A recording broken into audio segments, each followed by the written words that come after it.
see what good questions he has for us. Hey, mate. How you doing? Finally. I thought, you know what? You can't get an interview with me, but you can join my Instagram live. That's Sorry it. for Thank you fucking for you around, mate.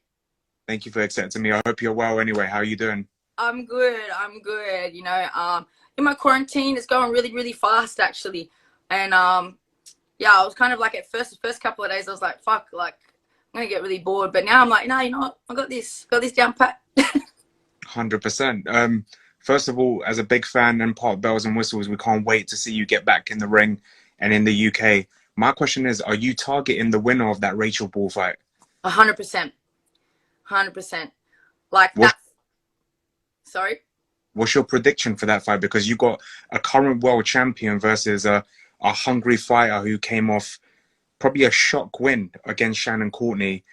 Some believe that it should have been a draw, but she's on the high rise now, and you know it's going to be a height advantage versus a world champion who's a weight below. So, who do you think will come on top of this one? Is it experience, or is it the hunger of a young challenger? I think, let's be real. Guanini, I don't know how to say her name. She might be a world champion, you know, but she hasn't been training. She's had 10, 11 days notice. She has a lot of weight to lose from what I hear. You know, not to count her out, but we can't think that this is actually, she's had a whole camp to come into this fight as a current world champion against a hungry. It's not like that. It's like a girl, you know, it's you got to see where that is. Not that that's going to count her out, but the way I see it is I think that she's going to come out firing and going to give her hell for the first couple of rounds. It could go two ways. Could give her hell for the first couple of 2 rounds and then just pray to God for the rest. Or she might try and conserve her energy and make it through. I don't know. Personally, I would think that we should just try and get her out in the first couple of rounds because, yeah, it's really, really short notice. Yeah, I think it would be smart for Rachel to kind of try and get her into the later rounds, obviously, because of the short notice.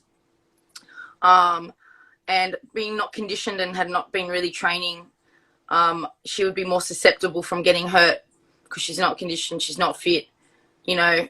So she could get knocked down, you know. She could get hurt a lot more easier going into that fight with that little notice.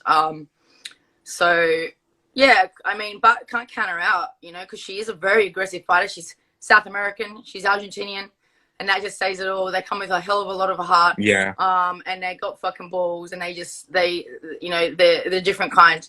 They're different breeds. So, but you know what? Ball was preparing for someone like me, who's very aggressive as well, very strong. And I think that I wouldn't know what Ball's plan was with me. I would assume to keep me at range and try and drag me out to the later rounds because I haven't gone a distance before. So she might still stick to the same game plan. Who knows? But I definitely see Ball. I do see Ball winning, and I do hope Ball wins because she's put in the work. She's put in the work. You know, she's been training for it. She's, you know, been in the camp. She hasn't had 10 days to just come in and try and make weight and jump in the ring. So I would hate to see that upset, just because I think she deserves it. And as a friend, obviously, and I'd love to fight Rachel, but I'll fight any of them, obviously. You know, I'm confident against both of them. So How do you train for someone like Rachel Ball, who's got a height advantage and a reach advantage, because she loves using that jab, and you know what, and she can hit hard as well. So how do you train for someone like that? Because would you say she will be the tallest opponent you've ever had, because she's quite tall? I had someone very similar in the amateurs, actually. But yeah, obviously a long time ago. But no, I trained with her. You know, I was training. I trained my fight. And I was sparring girls who were like, you know, a lot heavier, but that height, and guys as well, or guys a bit heavier with long arms. I was sparring a lot of like guys.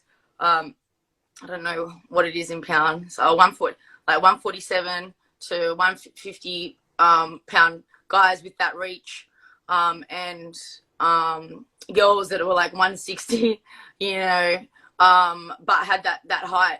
And yeah, just, you know, practicing on my stuff, that what I got to do, which is, you know, obviously getting in learning how to, like, getting in properly, you know, not getting hit, cutting off the ring, which is what I do anyways, really. It's no real different fight to me. If anything, it was a fight made perfect for me. She's perfect. She's a perfect opponent for me. I'm a body puncher, you know. I like to fight on the inside, and I like to cut in and stalk and cut. So, I mean, I think, and I love, you know, my overhand rights. So to me, it was like a match perfect for me. Yeah. I wasn't intimidated at all by the height. I like fighting tall people more than I like fighting girls, maybe my height or smaller. I don't, because, you know, like, I don't really like shorter. It's not really, you know, it's I'm used to being short. So when they're taller, it's nothing different for me. I'm so short that everyone I spar and fight is taller than me. But obviously she had that range. But yeah, I do like the taller opponents. For me, I think it's a blessing in disguise. Obviously, it's bad to get injury, but now I think you should look at it as a blessing in disguise. If Rachel Ball wins the title, and further along the line, give it 3-4 months, maybe things might get better here. You might fighting instead of fighting for a vacant title, you're fighting a champion who's from the UK, and you're going to get crowds. Maybe even if it's 1,000 people in the stadium. Exactly, and that's exactly how I've been looking at it. Obviously, I just did an exclusive interview with Women's Fight News.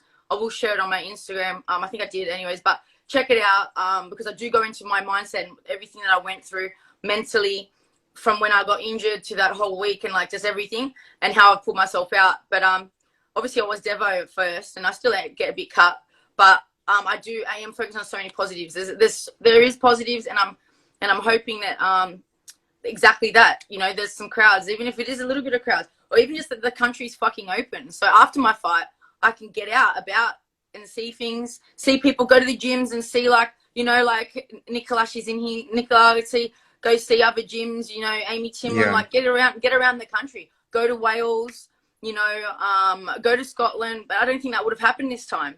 I would have just come in, stay in a battle, fight, and fuck off. Like, and I've never been to England. I mean, I've never been to the UK. I've never been to Europe. So I would have really liked to do, you know, get around a little bit. So yeah, I just see that exactly. It's a positive. You got to turn around. You got to see the positives. It just, you know, obviously it just sucks being injured first, and it just sucks. I just want to bash the fuck out of someone, like with the little gloves, like I'm just hanging, you know. I'm like, someone's gonna cop it in the street. But no, honestly though, like I really do, and I wanted to shock the world, you know, and I wanted to show my fans and give my fans the real supporters, so they can say to all the other people that are doubters, and see, I fucking told you, my blonde bomber, you know, she's the real deal. And that's, I really did I wanted it for my fans, so they could see exactly, you know, that they're supporting the real deal. But it will come. It'll be better than ever, you know. So, and exactly, fighting a champion is better than fighting for a vacant title. 100%. You know, 100%. It makes that victory even more sweeter. Yeah. So I think I speak on behalf of all UK fans when we say, good. We hope you recover quick. We can't wait to see you in the UK, and I pray that when you fight Rachel Ball, it's a main event. Forget undercard. I hope it's a main event for a world title, because you both deserve it. Yeah, thank you so much. I really appreciate it, dude. Appreciate the chat, and we'll get into a proper interview soon. I promise. 100%. All right, Take care. thanks, buddy. Take care. See ya.